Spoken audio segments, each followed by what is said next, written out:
পৃথিবী যে গতিতে চলে, যখনই দেখবেন পৃথিবীর গতি পরিবর্তন হয়ে অস্বাভাবিক কিছু হচ্ছে, তখনই বুঝতে হবে এটি আল্লাহর পক্ষ থেকে মানুষের পাপের ফল। আল্লাহ তাআলা মানুষকে আযাব দিয়ে স্মরণ করিয়ে দেয় তাদের রবের কথা। আযাবের প্রধান কারণ হলো মানুষ যেন আল্লাহর দিকে ফিরে আসতে পারে। অনাবৃষ্টি, অনাখরা এসব দেখা দিলে মানুষকে তওবা করে আল্লাহর দিকে ফিরে আসতে হবে। তাহলেই এই আযাব আল্লাহ তুলে নেবেন। মূলত মানুষের পাপের কারণেই পৃথিবীতে আযাব আসে। নূহ আলাইহিস সালাম ৯৫০ বছর তার কওমকে দাওয়াত দিয়েছিলেন। অল্প কিছু মানুষ তার দাওয়াত গ্রহণ করেছিলেন। সমস্ত মানুষ যখন পাপাচারে লিপ্ত, আল্লাহ তাদেরকে সতর্ক বার্তা হিসেবে অনাবৃষ্টি দিলেন।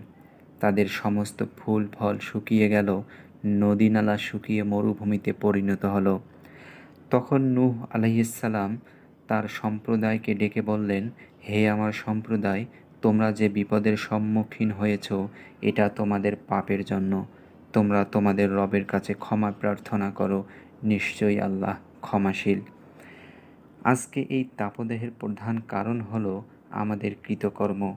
তাই আসুন আমরা সকলেই তওবা করে রবের দিকে ফিরে আসি।